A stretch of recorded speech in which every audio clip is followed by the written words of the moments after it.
Hi friends, so this is part 3 of my beginner junk journal tutorial. I will leave all the links below for the other 2 parts.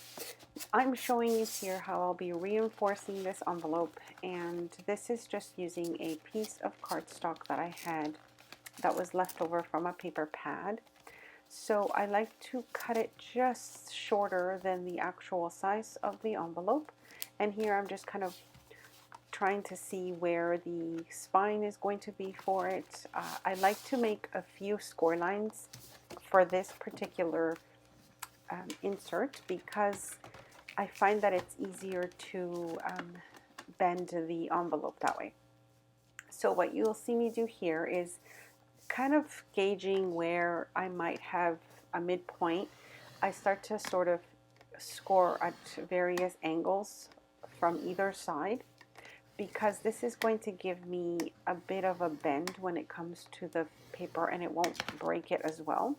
So this is just what I like to do to give the paper a little bendy point, if you will. And as you can see here, it's just kind of starting to take shape. So then when I actually put it in my envelope, I will do score lines again with the envelope, but this way the inside paper has a little bit more of kind of give to it. It's not as stiff when I start to bend it over, and it's easier to score it now because it's got a little bit of give, as you can see. So what I'm going to do is I'm going to score it again and score the envelope with the cardstock in it. So I'll just reinforce those lines again, and then just be careful with your pressure. You don't want to rip the spine, but enough to give it a little bit of score line so you can bend it and give it its shape. And now the reason I'm doing this is because I will be adding the elastic to the spine, and so I wanted it to be a little bit harder so that it doesn't bend the envelope over, etc. And it also gives it a nice feel when you're holding it. It's a little bit thicker than just having the envelope with the covers on it. So now what I'll be doing is I'll just be gluing the edge that we left open, and this way it will seal everything off, and I'll have a nice thick cover for our journal. So I've glued on that edge that was open, and that's it. I mean, it's as easy as that. You just glue the edge closed.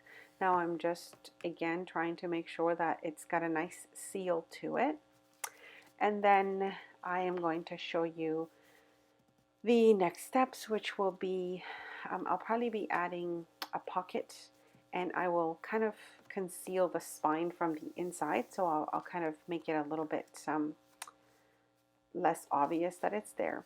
And then here I'm also showing you the pages that I have selected to use. Again, the front page I've printed on thick cardstock because it's what will hold my signature together. And a signature is the pages that you bind together or you hold together in sections. So for this particular journal, we're only going to have one signature, which means it's just one section of papers that will be bound together.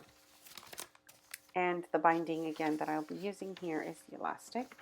So I'm showing you some of the gorgeous images from the Victoria Design papers that I have selected. And some of them, for example, the postcard one is at a different angle, so I may not use that one. So go gather your pages, see what you are going to use. If you haven't done that already, I have coffee stained a bunch of them. I have my doilies. I've got some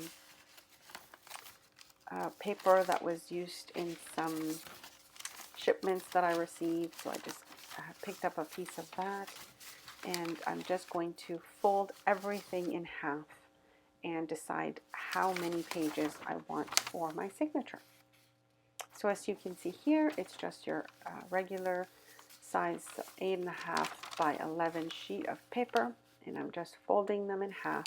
And again, because this is an easy binding journal, I won't be stitching anything in, I won't be stapling anything in. This is just going to be held in with my elastic. You could use ribbon, you could use anything you want for the spine, and you can also stitch it together before putting it into the journal cover. And I think I mentioned before, I do have a tutorial showing you a 3-hole pamphlet stitch, which would attach all the pages together. I have done that in a smaller journal, but the same technique can be used for anything. I will link that below, or you can click the eye up above. So here I'm still selecting the papers that I might include.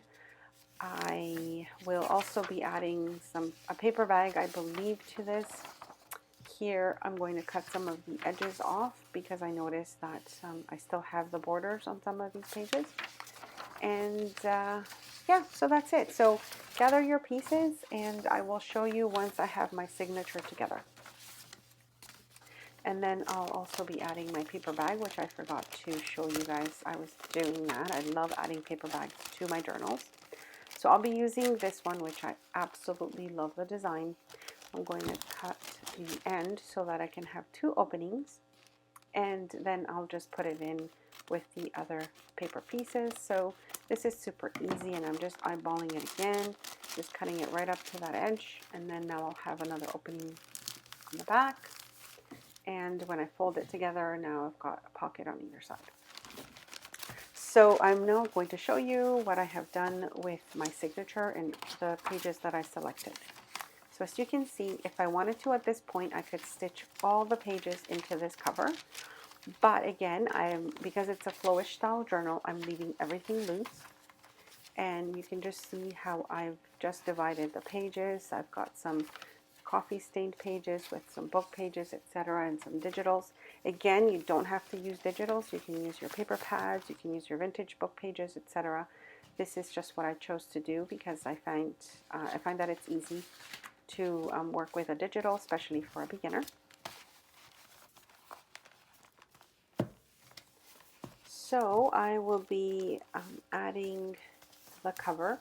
I decided though that I will be covering the spine, and then with doing that I'll be able to add another tuck spot inside the cover. So I'm going to show you how I'm going to do that next. So I'm using a bit of leftover paper, and what I'm hoping to do is to cover the center with giving it a little space on either side, and then have a tuck spot on the right side. So I'm just going to glue this leftover piece of paper, and I'm going to just glue 3 sides, and then I will add glue to the spine, and that will kind of stick it really nicely down. But I will leave a little space on that right side so that I can add a little tuck spot, and now we've got an additional pocket or a little tuck space to put something in. So again, I'm just kind of eyeballing it, and this is, the fun part, just, putting it together. It doesn't have to be perfect. And I'm just going to let the glue do its job and just try and get a little bit of those air bubbles out, and make sure that it's sticking properly because I do want that little pocket to work. So now you can see that I've covered the spine, but now I also have a little pocket on that right side, which I will show you later what I will be adding to it. So I'll be doing a little bit of stenciling as well. I decided that the front cover, I didn't like the bare spine, but I also didn't want to cover the pages, or at least the front and back cover page. So what I decided to do is to stencil just a little bit of spine so it's not so kind of yellow and sticking, right in front of everything, right in your face. So I'm just doing a quick stenciling here. You can always cover this part with a little bit of lace or more scrapbook paper or cardstock, whatever you would want to do. But I just wanted to just kind of take that color off a little bit, make it a little bit more vintagey looking in a way. So now that I've done this, I am going to show you how I will be attaching the elastic. And now our pocket should be dry, so you can see it's got a nice little tuck spot for extra piece there as well. And then we've got our little flip out page. So to attach the elastic, I like to use my hole puncher, and I'll be measuring the spine just to give me the center line where I will be punching those holes. So I'm only looking at where my center points are going to be on either end of the envelope, because the paper punch, the hole punch I should say, that I'll be using will be cutting half a hole kind of at the top and bottom, and this will give the elastic a place to grasp to, so it's not coming, you know, kind of moving the paper around and everything else. So as you can see here, I'm just doing a quick measure just to align either end where I'll be punching the hole. And again, it's just like a half a hole, not necessarily the entire one, but I'll show you here with my little hole punch thing. I'll just be using, I've used actually the big one, the big hole punch, but I should have used a smaller one. It didn't really need to be that big because my elastic is not that thick. So again, this is up to you how large you want the little cut to be, but I'll show you. I'm just doing half a cut, not the full thing, so that the elastic just kind of grasps onto that little part. I'll do the same at the bottom. And now we have a spot where the elastic will kind of, you know, be stuck a little bit. And the reason, again, that I enforced the envelope is so that the elastic doesn't bend it when the pages get attached, because it's got a nice sturdy spine and cover. So I just have these elastics. I don't even know the size. It's, you know, again, you choose what you want. You could also use ribbon, you could use twine. It's up to you. The process would be the same. And here I'm just kind of, again, eyeballing how much I need. Elastic is stretchy, of course, so I don't need that much, because I just need enough to be able to tie a little knot and then hold my pieces in, but I don't want it to be so loose. So as you can see, I'm just sort of wrapping it and holding it where I would do the little knot. And then I'm just going to cut at the edge there, and that will be it for my measurements for this one. So I'll show you again. I just made sure that I had enough so that I could tie a little knot, and I'll probably do 2 knots just to make sure it stays. And that is our easy binding for this one, you guys. So now I'll just add the pages. I will do some of the decorating with the tags and the journal cards. And of course, we can take this an entirely new level and just continue to embellish every single page. But because, again, it's a flowish journal, the pages are loose, and I didn't want to add too many heavy pieces to the pages. So, as you can see, it is now taking shape. I am now just going to add some of the tags and the ephemera pieces. So I hope you guys have enjoyed this so far. I really liked putting this journal together, and I hope it was as easy as I think it is. It would make such a nice project for, you know, for you to carry your ephemera, a gift for somebody. And again, it doesn't have to be loose pages. You can opt to stitch all the pages into that cover, and then, you know, it's a nice little journal that you can have as well. Here I'm just showing you some of the pieces that I will be using, just in case you wanted to see what I've selected for my journal cards and ephemera pieces.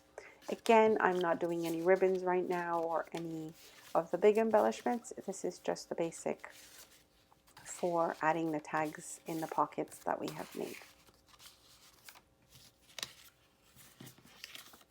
So I hope you check out my other tutorials, my beginner junk journal ideas. I do a lot of projects on my channel. Let me know by leaving a comment below if you enjoyed this tutorial, what else you would like to see on my channel. I have, I think I mentioned before, I have taken a Nick the Booksmith course, and I'm looking forward to getting some of those journals finished. I've got some more creative journal with me ideas coming. Got some craft projects that I'd like to do. So yeah, don't forget to subscribe if you're new to my channel. Hit the bell for notifications when I have a new video up. And thank you guys for taking the time to watch this tutorial. It does take a lot of time to put it together. I had to do a voiceover because, well, I've got kids and a dog and a husband, and the house is not always quiet. So it takes a little extra time. And then, of course, the computer sometimes does not like to upload things when it's supposed to. So sometimes I have to do things in sections. But I really enjoyed putting this together. I hope you guys enjoyed the process. Thanks so much for stopping by, and I will see you guys next time.